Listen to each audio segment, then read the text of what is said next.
Hey, what's up everybody? This is the first aid kit and I'm Band-Aid. As a promise, we're going to go over some deck theory with the White Forest deck today. These are just different engines that are splashable, things you can change around in the deck. This deck is pretty unique with the fact you can be able to discard the spells and traps. So, you know, if you're running multiple copies that have no use to you, they become useful in this deck. So, we're just going to go over a couple different things, and this deck is very customizable. So, I'm just going to be talking about different engines, different ways you can play it out, different playthroughs. So anyway, let's jump on into it. Alrighty, so today is going to be jam-packed with different things. So this might be a longer video, but if you did watch the original deck list for this video, you can get at least a basis of what I'm trying to do. I just want to talk about different things that you can try out with the deck as well.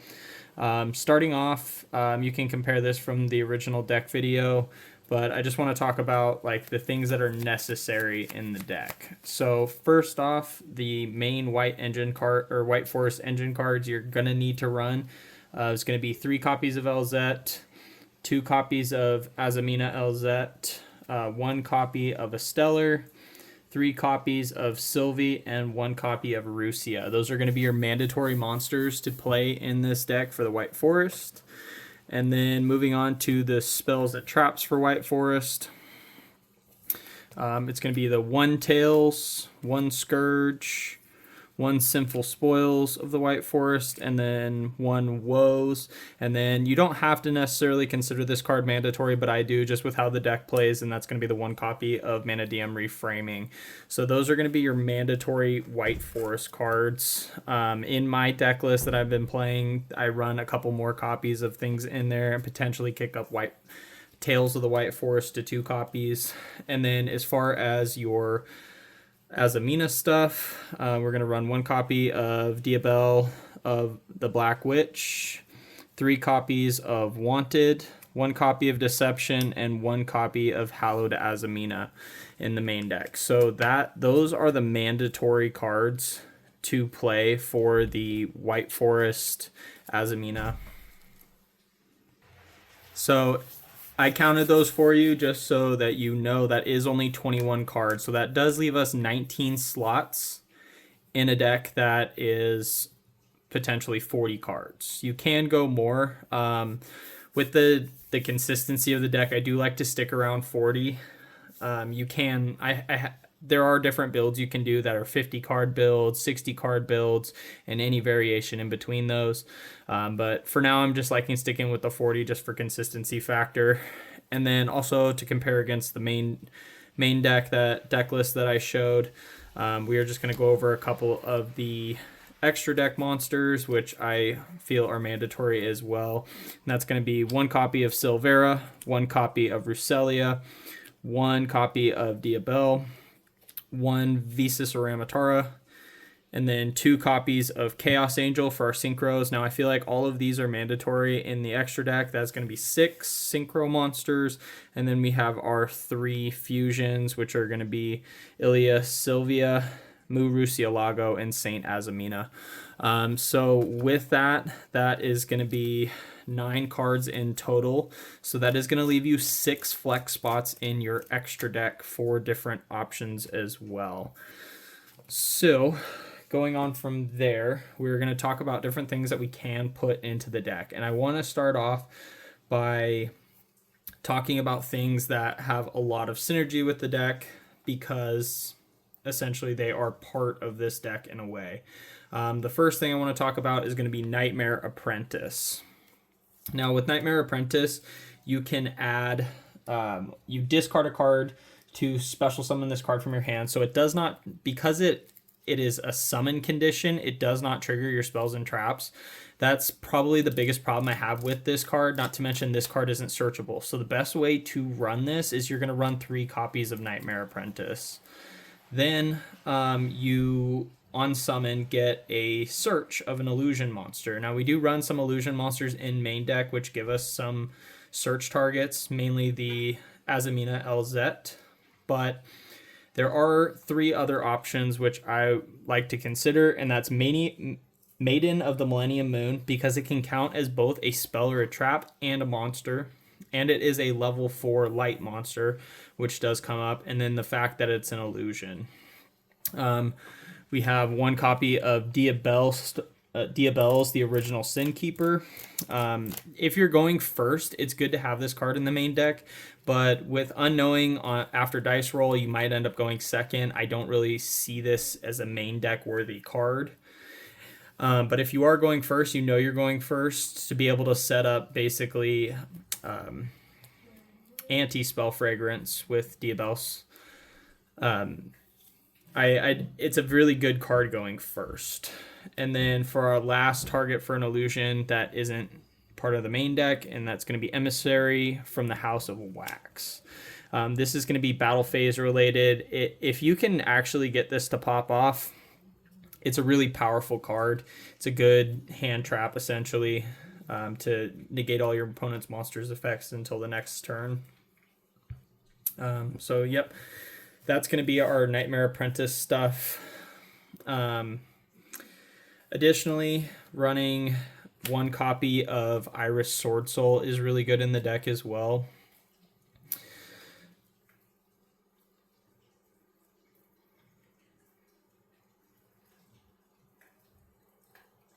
So we do run some negation in the deck, so we can negate our opponent's monsters, which allow us to get that free summon of Iris Sword Soul. The fact that she's a level 8 and we can use one of our level 2s to go into Chaos Angel is beneficial, not to mention she is kind of a powerhouse on her own. Whether popping an extra deck monster that is summoned, we can draw 2 cards or potentially special summon something from our hand. She is a good easy one card just to put in, just depending on what space you want to take up. Moving on with our White Forest stuff, we do run one copy of Beware. We have one copy of Beware of the White Forest as an option. It does have the when it's sent to graveyard to like reset effect. So again, that does have to be off of a cost, but it is just a really good option to have in the deck, and the more of those cards that we can discard and reset give us just more continuity in the deck. It just additional discards for our spell and trap effects. We don't need too many, but the spot removal is nice on this, and it's in archetype. As far as the Azamina and Sinful Spoils stuff, you can run a copy of Azamina Debtors. I like the fact that you can use your Omni Negate on your turn, banish this, and then special summon back your Omni Negate. But with how I'm running the deck, I usually like to try to summon the Omni Negate off of Saint Azamina.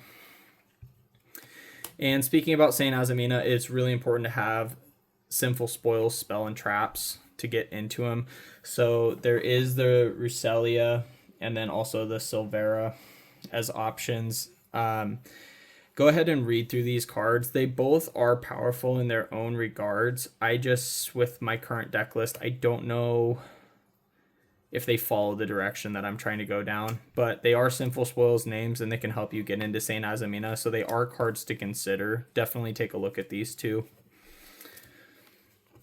Moving on, I want to talk about engines, like different decks or archetypes that can fit with this deck and have continuity. The first one that I want to talk about is going to be Centurion. So 2 Primera, usually just 1 Trudea, 1 Atri, 1 Gargoyle. Emblema Oath is up to you on how powerful or consistent you want this to be. And then Stand-Up Centurion, just because the Stand-Up Centurion makes it so that you can get into this without committing your normal summon. So potentially even 3 copies of Stand-Up Centurion, and then maybe just the 1 copy of Oath. I think the drawbacks from Oath actually do hurt a little bit when you're just trying to run it as an engine. So potentially run 3 copies of Stand-Up and 1 copy of Oath, which your Oath is searchable as part of your combo that line that you would go down with Centurion. And then the other 2 cards for that line. So these cards we'll cut the 2 of those out, and then say there's an additional Stand-Up Centurion.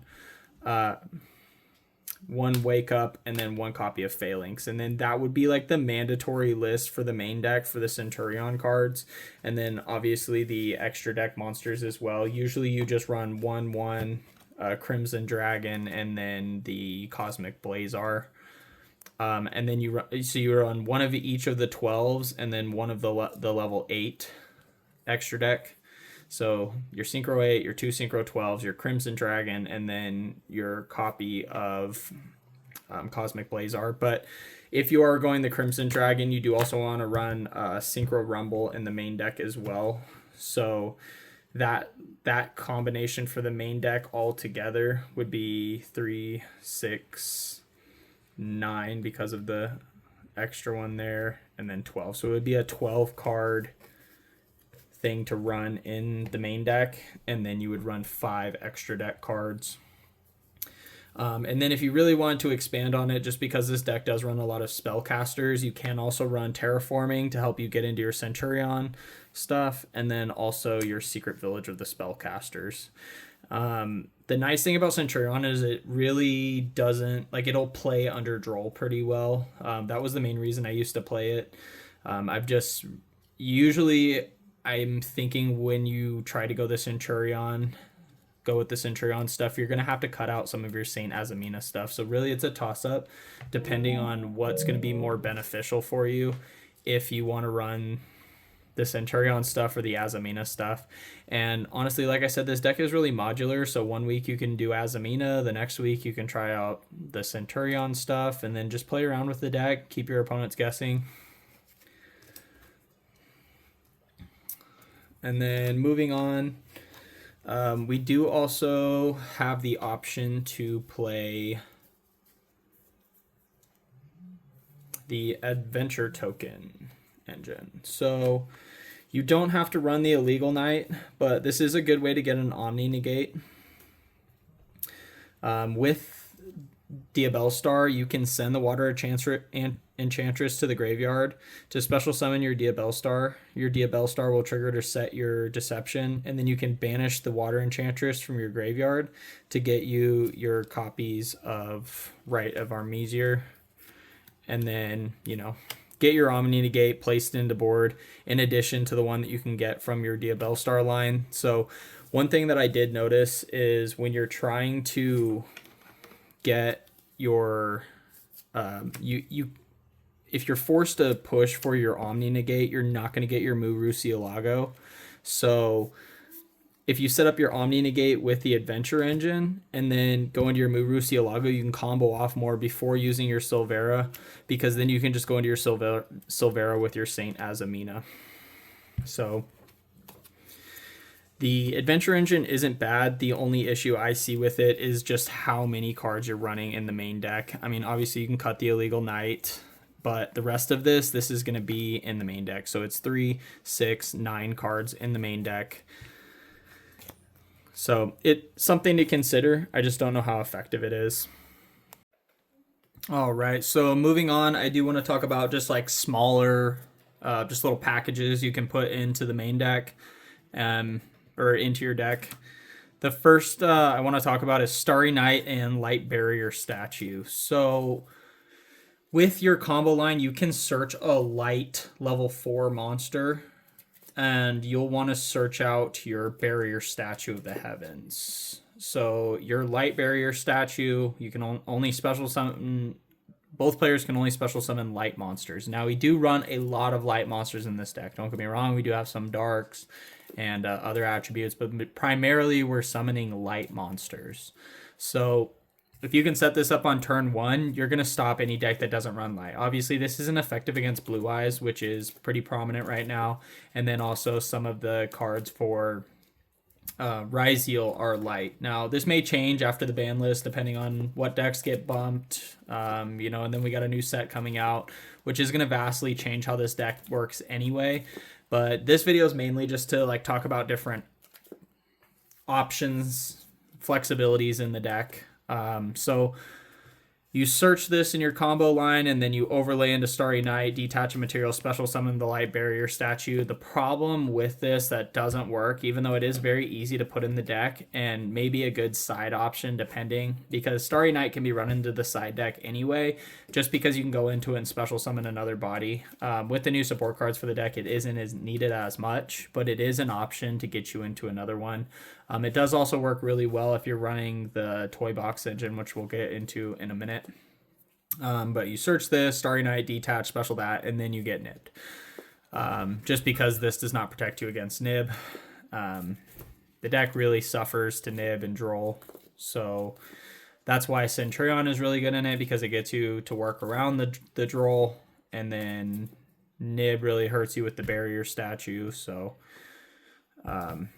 it is an option. It's something to consider, but I almost feel like this barrier statue is more of a side card if you're going against something like Malice.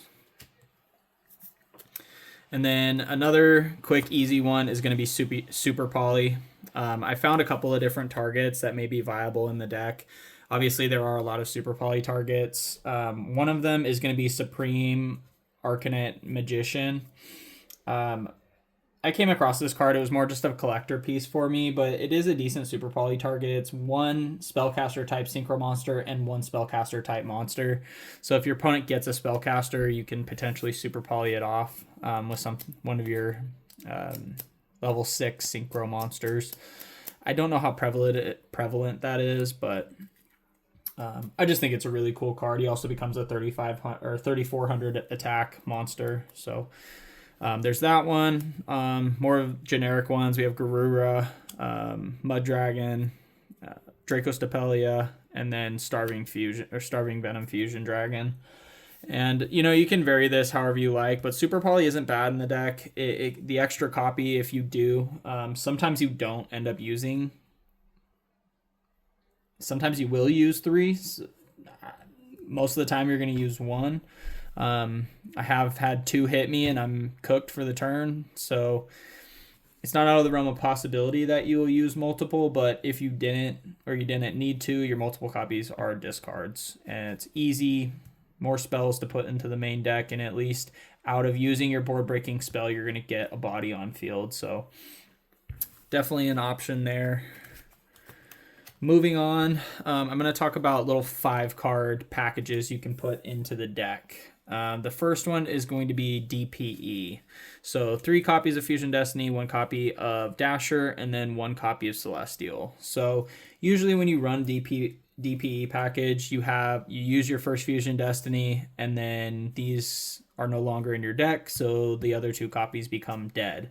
The nice thing is it is still discard for our effects in this deck. So if you open up multiple copies, or you can also send the extra one off for Diabellstar, and then still be able to use one later in the turn to go into your Destroyer Phoenix Enforcer. He is a pretty good boss monster too. Pop per turn and then comes back. He is also 2,500 attack. Coincidentally, he is also a level 8 dark monster.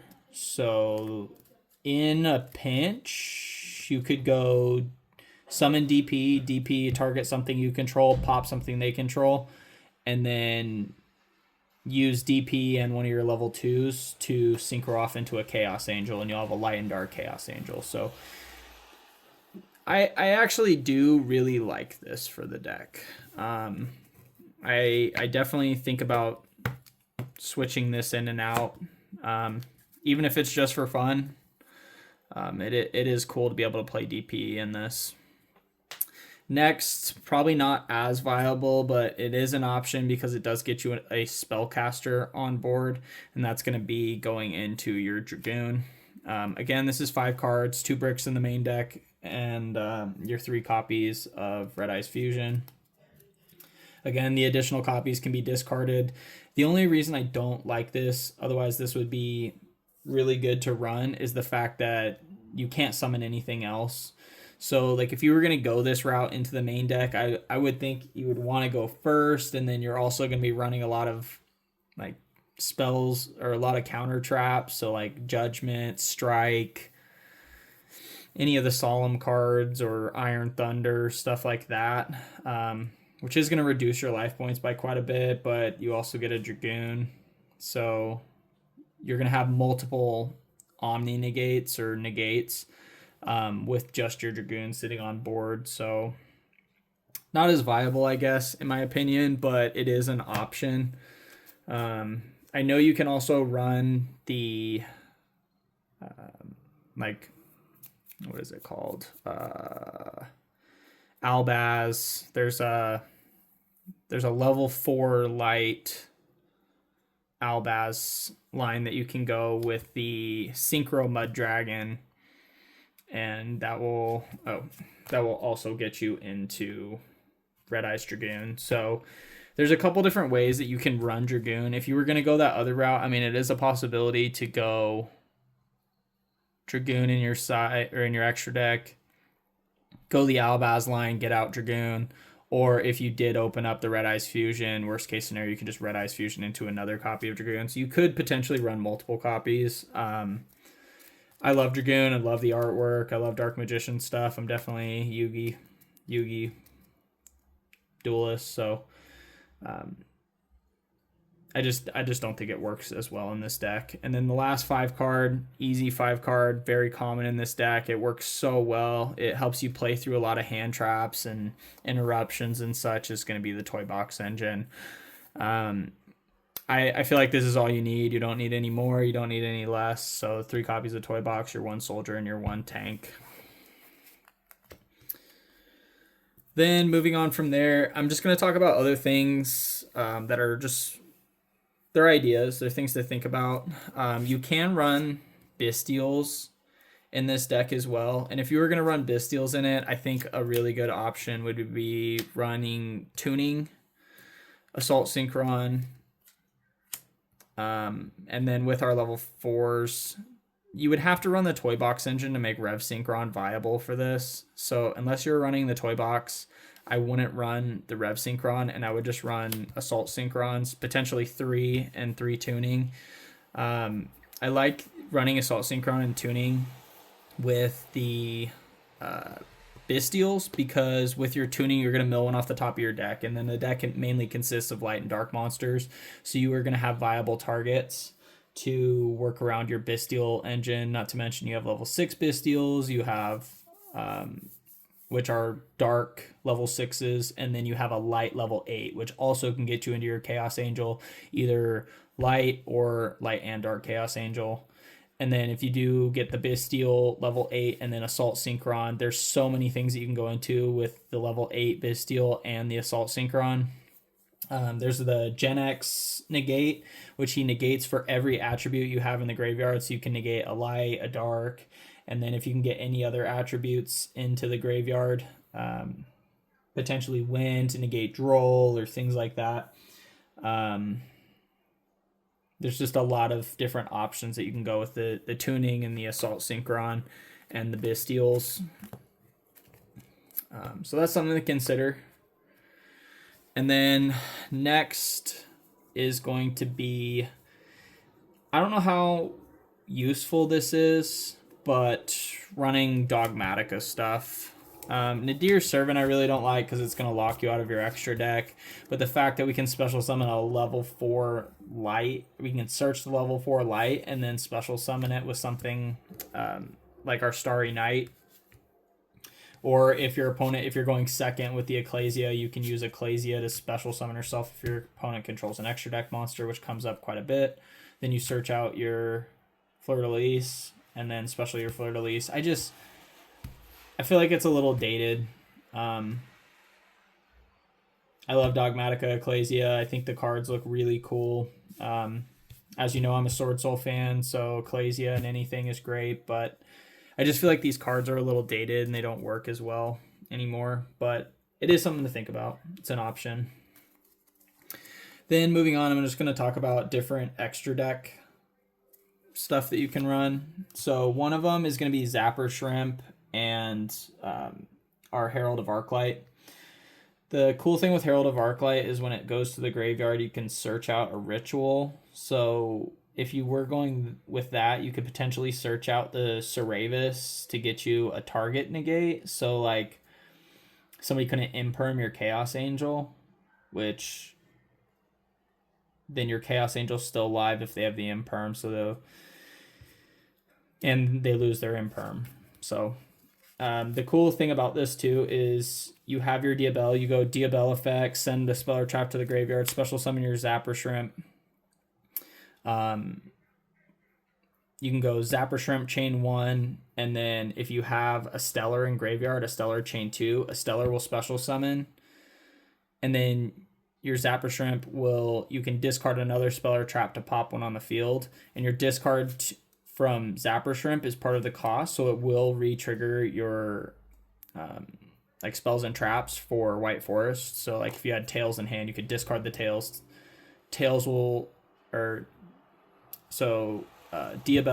Diabell effect, send a spell or trap, special summon your Zapper Shrimp chain 1, a Stellar chain 2, a Stellar will special back, your Zapper Shrimp will have discarded for cost, and you discard your Tails, and then pop a spell or trap on your opponent's field, your Tails will reset, and then you can activate Zapper Shrimp to synchro off and go into your Herald.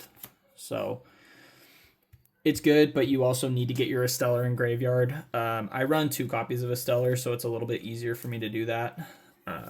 So you can run this. I think it's good. I think it's really good. Also getting another Omni Negate on field. Moving on, there are some more just synchro monsters that I've considered as just different options. The first one is going to be Desert Locust. It has the same effect as Zapper Shrimp as far as you can the turn play. So if this card is synchro summoned, which I don't believe Diabell's effect is a synchro summon, it just special summons one. It's not counted as a synchro summon. So unfortunately you won't get his effect to make the turn player discard 1 card, but there are other things like Synchro Zone. So if you were able to synchro into this on your opponent's turn, it will cause your opponent to discard a card. And then it has the quick effect to synchro. So a level 6, potentially you have a 6 and a 2. If you're running the toy box stuff, you have a 6 and a 4, so you can get into some 10s. It's just like another option. I don't think it's as good as your Zapper Shrimp, because the Zapper Shrimp we know can just set up an Omni Negate, but potentially if you wanted to get into a 10, Desert Locust might not be a bad option. A couple more level 6s. We're going to have Coral Dragon if you wanted to get a draw 1, plus if you were running the Bestial and Assault Synchron, you get into the level 10 Gen X monster, it'll put a water into your graveyard, which is interesting. Not to mention it's a tuner synchro monster, so if you go into Diabell with this, you will also get your add back from grave. I really like Mind Castling. I just like it hasn't come up enough for me, but I do really like this card. It's really interesting wording. Again, this deck is all about just testing things, trying things out. The fact that it isn't a tuner kind of hurts it. If it was a tuner, I would definitely run this in the deck at 1.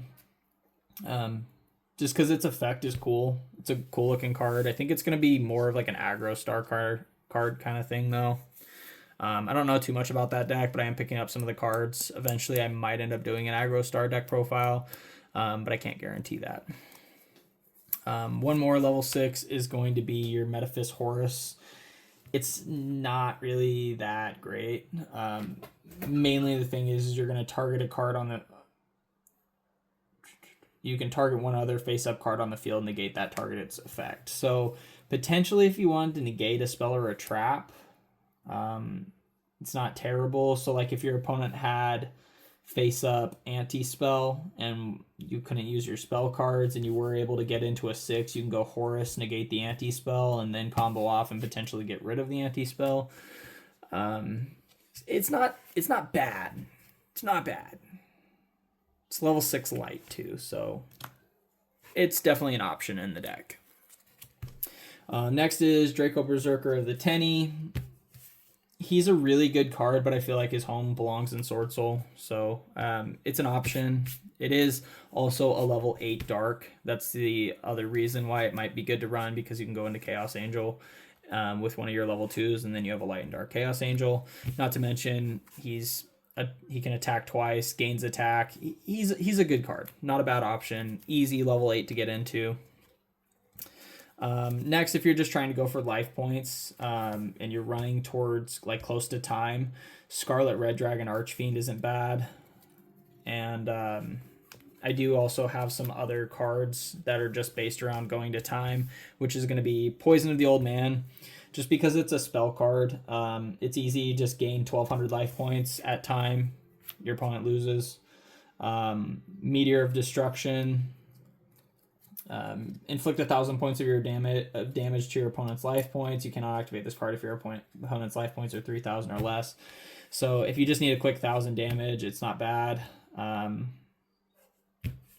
They're just options. Personally, I'd rather have something a little more consistent to get into, like the Scarlet Red Dragon Archfiend. You're going to inflict 500 multiple times, so potentially, depending on how many monsters your opponent has, destroy as many special summon effect monsters on the field. So you can destroy your own monsters as well and do additional.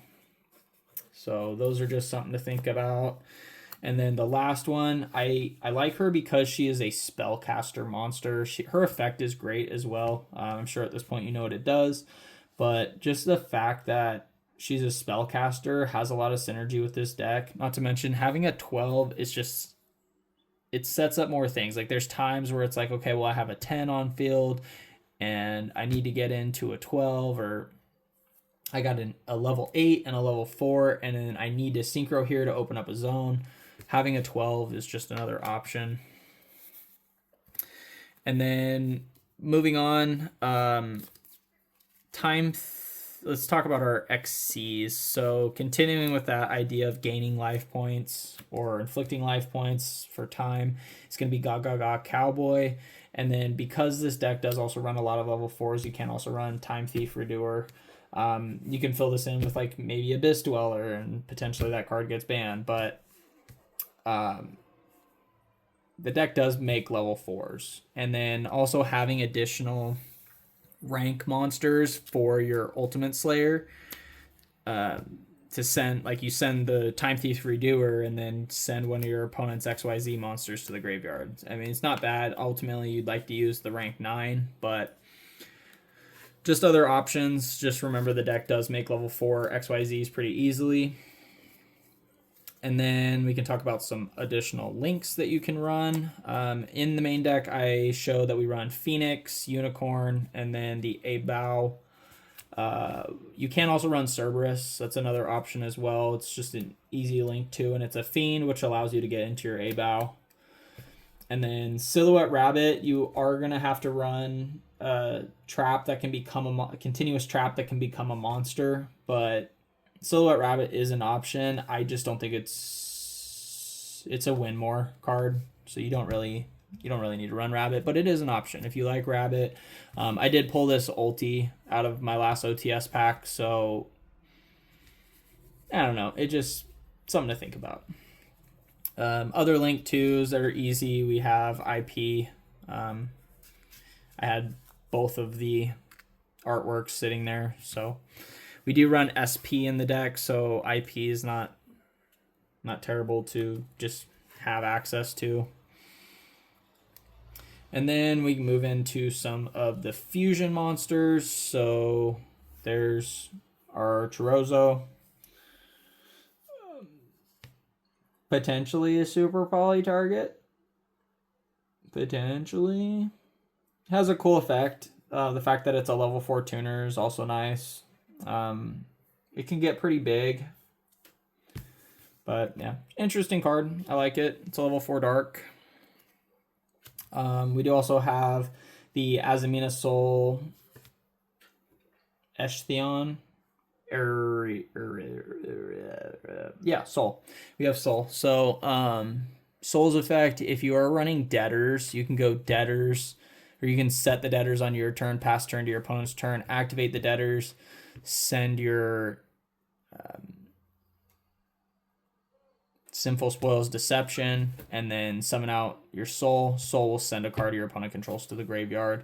And then if he remains on the field in the standby phase, so during the standby phase, you can target one azamina or Sinful Spoils card in your graveyard and add it to your hand, which is good for follow-up if you can survive the turn. You do also have the Azamina Moa Regina. I don't think this card's that good. It costs 2 Sinful Spoils cards. And if I'm going to go into Regina, I might as well just be going into the Saint Azamina. So it's a cool card, don't get me wrong. If you really want to max out on Azamina stuff, you can run it. I just rather go for the Saint and keep a lower count in the main deck. And then Elder Entity Entis is going to be more for your Ultimate Slayer. So if you were playing against a fusion deck, you send this off Ultimate Slayer and then get your pop on field after. So removal of 2 potentially. And then the last thing I want to talk about is going to be hand traps, and then just various spells and traps that you can run into it. I'm going to try to go through this pretty quickly just because most of these cards aren't going to need explaining. Kaijus or Santa Claus are really good. The only problem is they're going to be monsters, which is going to follow up with all the hand traps. So things like Droll, Effect Veiler, Nibiru, Ghost Spell, Ash. I didn't pull out copies of Ash to reveal. I mean, everybody knows what Ash looks like, but and if you are going to run these, I would recommend running the cross-out designators. You can potentially run these for board breaker, spell, and trap cards as well. But the main thing is that this deck is weak to Droll and Nibiru. So potentially the Droll, the Nibs, the cross-outs, even Ash, like if you wanted to run Ash. But I wanted to keep the hand count. I want to make this more of like a board-breaking deck instead of a hand trap deck, but depending on how the format shapes up, especially after the ban list and the next set coming out, it could be that we run a couple more hand traps, even if you have a low count. So if you just go 2, 2, and then 2 Ash, maybe not the worst, but just seeing how the meta shapes up, that is an option as well. And then going into extra deck or spell and traps, main spell and traps you can run. Gravity Collapse is cool just because it's a synchro deck. Great effect, really powerful card. Normally with most synchro decks, if you use Gravity Collapse, you're sending one of your synchro monsters away, which sucks. But in this deck, you kind of use up the effect of the synchro monster on the field, send it to the graveyard, and then use your monsters in the graveyard to shuffle it back. So it's like a low cost, the best low cost way to use Gravity Collapse. So I think that card is really powerful in the deck, but it would be a side card for going first. You can run 3 copies of Thrust if you want. If you watch my main video of the deck list, I only run 2 copies and then 1 copy of Talent. You can run your 3rd copy of Thrust if you want. Called by the Grave is good.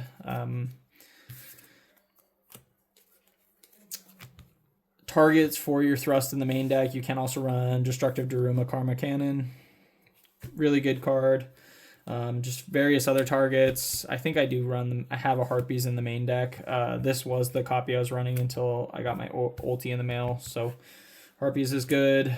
You can run additional copies of Talents. You don't have to. You can run additional copies of Dark Ruler. You don't have to.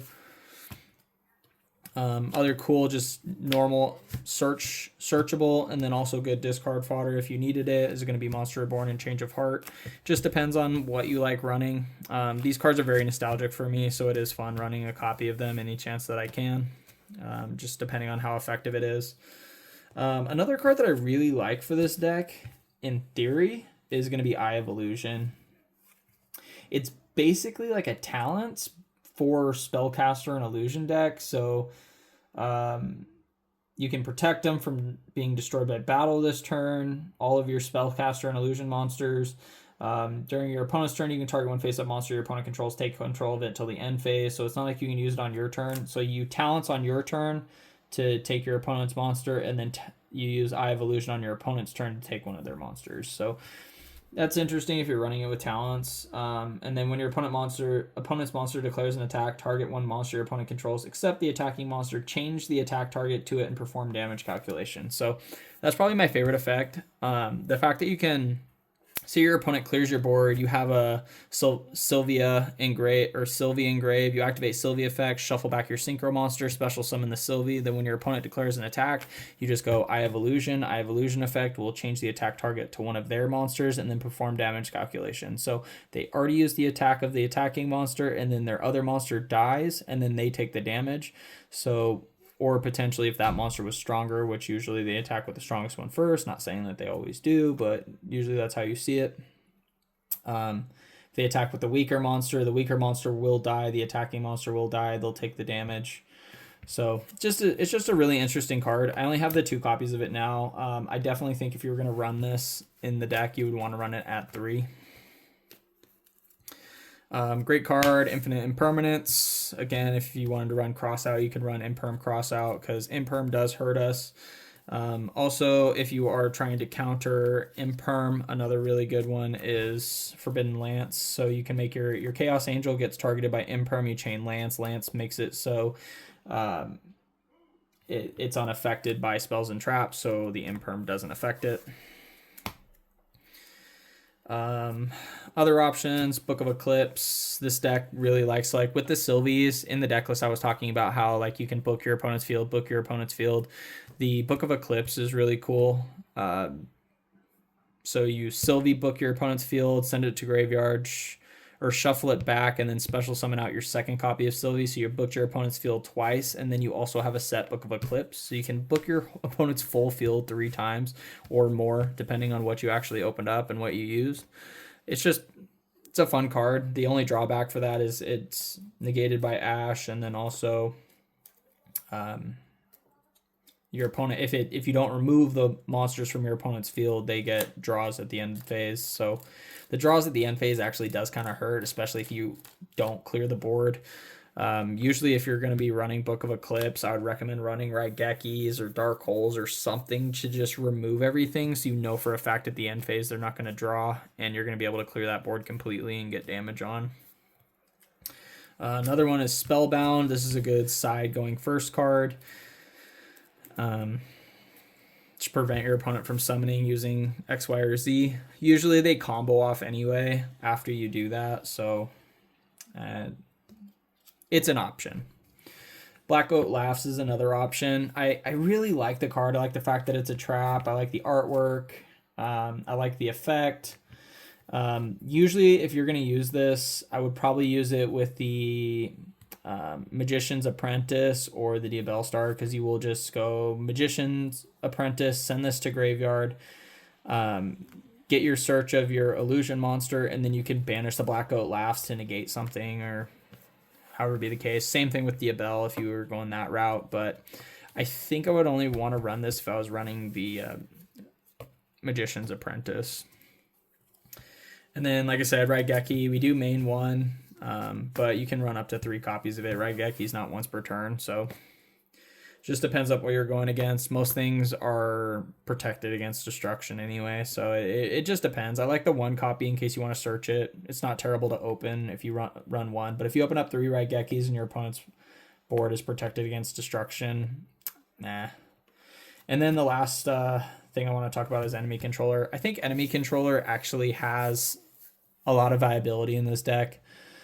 Again, you can just change your opponent's monster to defense position, which is really cool because we do double piercing damage. So if they have a monster with a really high attack, but it's got a low defense, change it to defense position. And then with your Sylvie, you're going to do double piercing damage. You could potentially attack for game. And then also potentially being able to steal something and protect yourself against an imperm. If like one of your monster's effects is going to get negated. Honestly, like this card might need to be played. So just things to keep in mind. All right, again, I'm Band-Aid from the First Aid Kit here. I really enjoy this White Forest deck. I think it's been a lot of fun playtesting around with it, checking out different things. I see a lot of people who follow deck lists online, and with this game, I feel like this game is about creativity. There's so many ways that you can build decks, and I challenge you to try out building your own style of the deck, doing something different, something not typical. Keep your opponents guessing, and don't just follow the textbook. Beyond that, I am trying to get the First Aid Kit to 500 subscribers. I appreciate all your support. This game has been part of my life since I was 7 years old, and my grandma bought me my first pack of cards. So, I hope I can share any knowledge or wisdom I have of these decks to other people. And if you have any feedback, feel free to comment down below. I do appreciate the comments. It gives me something to think about and make sure that these videos I'm making are worth your time. And basically the direction I want to take the channel in. So if you like this video today, please give me a like down below, potentially comment, talk about things that you liked, things that you didn't like.